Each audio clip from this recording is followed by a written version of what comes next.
थांनाय साननैनि सिगां कचबिहारनि अनंत राय मुंनि सासे सुबुङा ग्रेटार कचबिहार पिपल्स एसोसिएशन बे आफाद मुं लानानै कचबिहार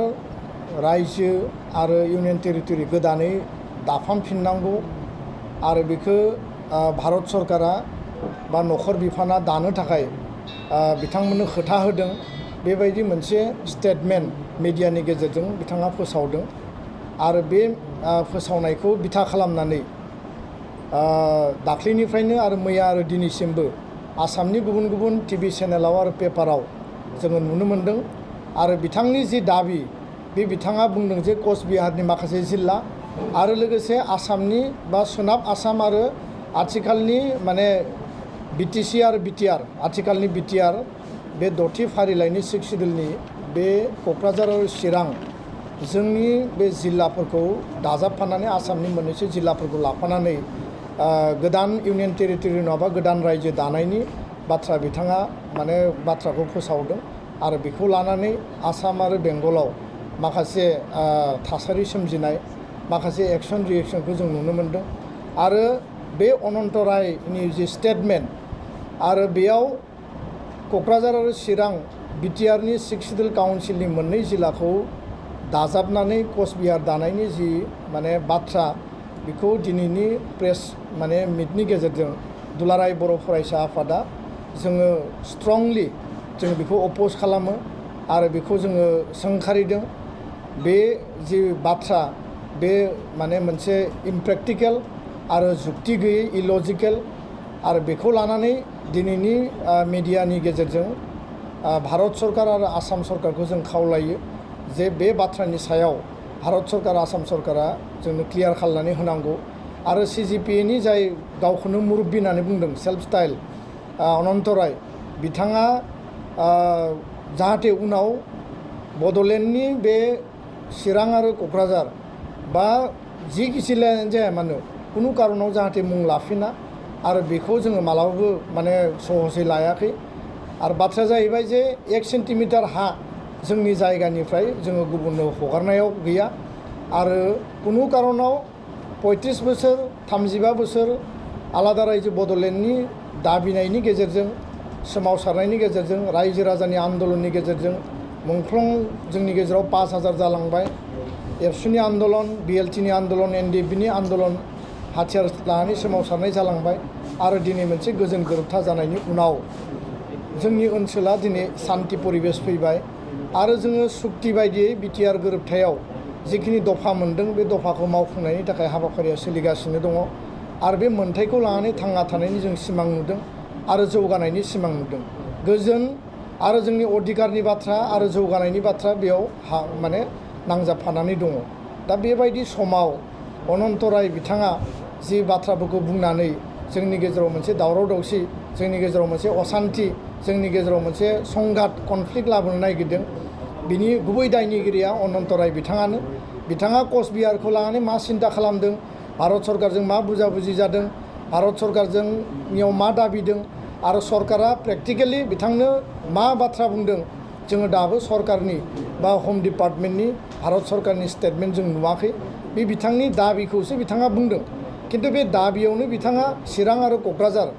6 सिडिउल जि जोंनि माने फान्डामेन्टेल जोंनि कनस्टिटिउसनेलनि जि राइट्स जों जेराव माने बेखौ एन्जय खालामनानै दङ आरो पलिटिकेलि जोङो गावखौनो माने ट्राइबेल हिसाबै सास्टेन खालामनायनि जि मोनसे जोङो दिनै माने मोन्थायखौ जों मोनबाय थादों आरो बेयाव गुबुन गुबुन हारि माहारियाबो दिनै जोंजोंनो ज'है खौसे थांनानै दङ। बे जायगाखौ दिनै बिथाङा दाबि खालामनाया बे भेरि माच आनफर्चुनेट आरो बियो कुनु कारनाव जोंनि थाखाय गनायथाव नङा आरो बिनि थाखाय जिकुनु पर्यायसिम जोङो माने हाबा मावनो थाखाय जोङो रेडि। दा बेखायनो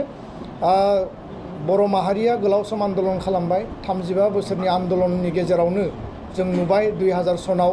छत्तीसगढ़ झारखंड उत्तराखंड दादों आरो 2013 सनाव तेलेंगाना रायजो दादों। दा कचबिहारनि मोनसे कुचकावाजखौ गोलाव समनिफ्राय जों खोनाबाय थादों दाबि खालामदों आन्दलन खालामदों सरकारा मा डिसिसन लागोन मा पलिसि दङ जों मिथिया किन्तु जोङो बे बाथ्राखौ जों गोरलैयै लायाखै सहसै लायाखै आरो बेखायनो जोङो स्पष्टयै बुंदों जे कचबिहाराव जोंनि जिल्लाखौ जुदि दाजाबना हरनायनि जुदि सरकारनियाव बेबायदि एजेन्डा दंमारोब्ला जों बेखौ मालाबाबो जोङो गनायनाय नङा आरो जोङो बे बिथिङाव जोङो स्पष्टयै भारत सरकारखौ जोङो बुंनो नागिरो आरो आसाम सरकारखौबो बुंगोन जे कचबिहाराव दाजाबनायनिख्रुइ जों जे गोलाव समनिफ्राय आलादा रायजो दाबिबाय थादों जोंनो आलादायै रायजो दानानै होनायासो बेटार होननानै जों बुंनो सानो आरो बेयाव सोरजोंबा जोंखौ दाजाबनानै हरनाय बा बिथांमोना दाबि खालामनाय बादि बिथांमोना गनायनानै लागोन बे बाथ्राया जोंनि थाखाय गनायथाव नङा दा बेखायनो अनन्त रायनि जि बाथ्रा बे बाथ्राया सैथोनि आधाराव नङा होननानै जों बुंनो सानो आरो बिथाङा दाबो माने खुनु बेबायदि प्रुफ बेबायदि मोनसे भेलिड माने मोनसे तथ्य होनो हायाखै भारत सरकारा जे बिथांमोननो कमिटमेन्ट होदों आरो 2026नि सिगां बिथांमोना माने इउनियन टेरिटरि जागोन बेबायदि भेलिड खुनु माने तथ्य जोंनो होनो हायाखै आरो बिथांमोना दाबि माने दाबिनि उनाव समस्याया समाधान जानांगौ बिथांमोननि अधिकारा मोनफुंनांगौ जों बेयाव बुंनो गोनां गैया किन्तु अधिकार होनो थांनायाव दाबिखौ सलुसन खालामनो थांनायाव खुनु कारनाव सिक्स सिडुल जि जोंनि कनस्टिटिउसनेल जि पलिटिकेल माने मोनसे सेटआप दङ जि मोनसे जोंनि जि माने एरिया जों मोनबाय बे एरियाखौ खुनु कारनाव माने जों कमप्रमाइज खालामनाय नङा आरो जिकुनु बिनिमयाव बेखौ होबथानाय जागोन जिकुनु बिनिमयाव बिनि थाखाय प्रतिबाद जागोन जिकुनु बिनिमयाव भारत सरकार आसाम सरकारा बिनि थाखाय भुगिनांगोन दा बे बाथ्राखौ जों स्पष्टयै बुंबाय जोङो दुलाराय बर' फरायसा आफादनिफ्राय दिनैनि मिडियानि गेजेरजों जों स्पष्टयै बुंदों जे भारत सरकार आसाम सरकार ज' लोगो नांनानै बिटिआर सुक्तिनि जि दफा आद्रा थानाय जि दफा बेखौ 100% मावफुंनायनि थाखाय खामानि मावनांगौ आरो बेबायदि अबास्तब आरो बेबायदि जुक्ति गैयै खोथाफोरखौ सोरबाया बुंलाबायनानै जोंनि गेजेराव असान्ति लाबोनाय जोंनि गेजेराव संघात लाबोनाय खोथाफोरखौ जों मालाबाबो गोसो होनाङा आरो बिथाङा जि बाथ्राफोरखौ बुंदों बिथाङा माने दिनैनिफ्राय आरोबाव नैथि खेबनि थाखाय बड'लेण्डनि आथिखालनि सिक्स सिडुल बिटिआर काउन्सिलनि क'क्राझार आरो चिरां जिल्लानि माने कुनु सोदोबा कुनु ओनसोला कुनु एरिया जाहाथे मेनसन जाया बिनि थाखायबो अनन्त राय बिथांखौ जोङो माने बिनिफ्राय वार्निं हरबाय आरो बे बाथ्राखौ जोङो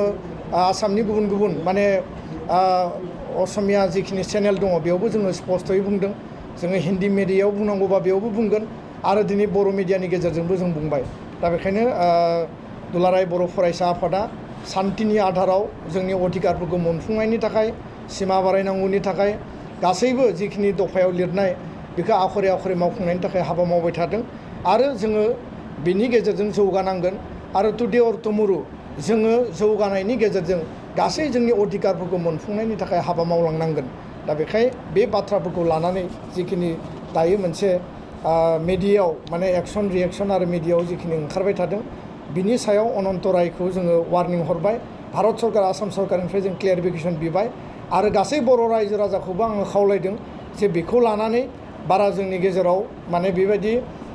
होंगो दोंगो बा बेबायदि गिनांगौ जेबो बाथ्रा गैया कुनु कारनाव बर' रायजो राजाया सापर्ट खालामनाय नङा दुलाराय बर' फरायसा आफादा कुनु कारनाव बेखौ गनायनानै लानाय नङा